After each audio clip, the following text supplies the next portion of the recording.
औज़ुबिल्लाहि बिस्मिल्लाहिर्रहमानिर्रहीम। अस्सलाम वालेकुम dear students, welcome to my YouTube channel. तो इस वीडियो में आज आपके साथ CS201 का जो करंट मिड टर्म के पेपर्स हैं वो मैं आपके साथ शेयर करूंगा।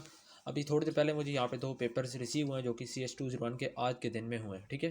तो मैंने कहा चले मैं आज आपके साथ इन पेपर्स को शेयर करता हूँ ताकि आपको इस चीज़ का आइडिया हो जाए कि जो CS201 का इंट्रोडक्शन टू प्रोग्रामिंग का जो पेपर बन रहा है वो कहाँ से बन रहा है, किस टाइप का पेपर बन रहा है, ठीक है। अगर आपको MCQs के साथ आप जाते हैं कि आपने सिर्फ MCQs करने और आप सब्जेक्टिव को छोड़ते हैं, ठीक है, तो उसके बाद भी आप लोगों ने तैयारी कहाँ से करनी है। तो इन दो पेपर्स को देखने के बाद आपको कुछ ना कुछ इसका एक डायरेक्शन मिल जाएगी। तो चलें जी स्टार्ट करते हैं। फर्स्ट ऑफ ऑल यहाँ पे CS201 का जो पहला पेपर है इसमें आप देखें objective all from past papers most from file handling and pointers, ठीक है।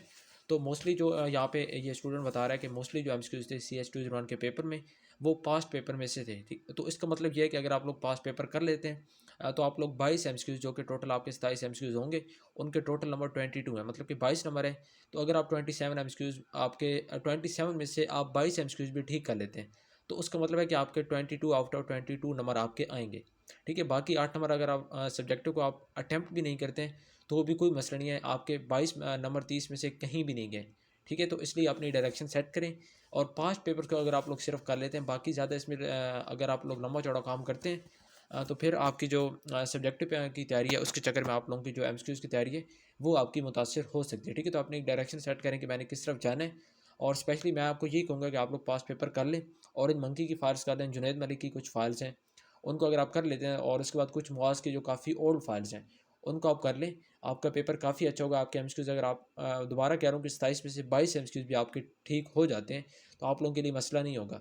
30 में से 22 नंबर या 20 नंबर भी अगर आप जाते हैं तो भी बहुत अच्छी बात है। और इसमें आप थोड़ी सी तैयारी करके आप 30 में से 20 या 22 नंबर आप लोग आसानी से ले सकते हैं। उसके बाद ये सब्जेक्टिव के 4 क्वेश्चन थे और यहाँ पे देखें MCQ जो थे मोस्टली हैंडलिंग एंड पॉइंटर में से थे। तो ये आपको टॉपिक भी बता दिया गया कि मोस्टली हैंडलिंग एंड पॉइंटर्स में से आपके MCQs थे।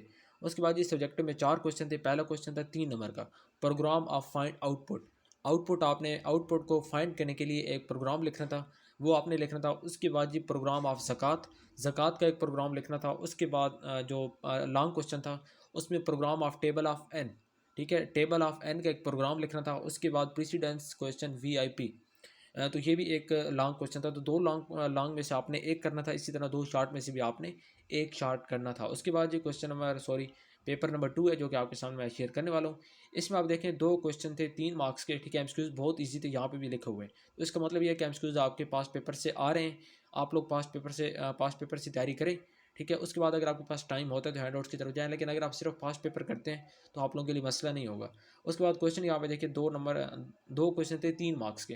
पहला क्वेश्चन था आउटपुट बतानी थी। उसके बाद एक में करैक्टर अरे को डिक्लेयर करने के लिए 2 तरीके लिखने थे, ठीक है। करैक्टर अरे को डिक्लेयर करने के 2 तरीके आपके हैंडआउट्स में मेंशन हैं, उनको आप लोग देख लें, माइंड में रखें और हो सकता है कि ये क्वेश्चन आपका भी आ जाए। उसके बाद ये 2 लॉन्ग क्वेश्चन थे, उसमें एक क्वेश्चन में 3 स्टूडेंट के मार्क्स के सम एंड एवरेज बतानी थी, प्रोग्राम लिखना था, आउटपुट नहीं। सिर्फ प्रोग्राम लिखना था, 3 स्टूडेंट्स के मार्क्स का सम और उसके बाद उनकी एवरेज।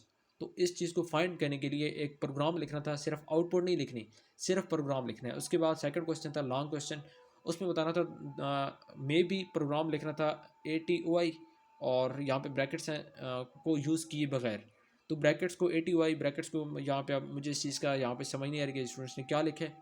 तो ये भी एक मतलब कि प्रोग्राम लिखना था। तो 2 क्वेश्चन यहाँ पे प्रोग्राम लिखने के, 2 शॉर्ट क्वेश्चन है, 2 लॉन्ग क्वेश्चन है, इनमें से आपने एक एक क्वेश्चन करना था, ठीक है। उसके बाद जी मुझे जो CS201 के पेपर रिसीव होते हैं मैं वो भी आपके साथ शेयर करूँगा, लेकिन अभी मेरे पास यहाँ पे यही 2 पेपर रिसीव हुए तो मैंने कहा चले मैं टाइमली आपके साथ शेयर कर लूँ ताकि कल आप लोगों का पेपर होगा तो आपको इस पेपर में से कुछ ना कुछ हेल्प मिल सके। और अगर आपकी तैयारी अच्छी नहीं है तो आप लोग पास पेपर्स को कर लें, इंशाल्लाह ताला आपके अच्छे नंबर आ जाएंगे, ठीक है। अगर आप चैनल पर न्यू हैं तो काइंडली चैनल को सब्सक्राइब कर लें और उसके साथ लगे बेल आइकन के बटन को लाजमी प्रेस कर लें ताकि आगे जितनी भी मैं इस तरह की वीडियोज़ अपलोड करूँ आपको उसका फ़ायदा हो सके, ठीक है। मिलता है नेक्स्ट वीडियो में, टिल देन अल्लाह हाफिज़, थैंक यू सो मच।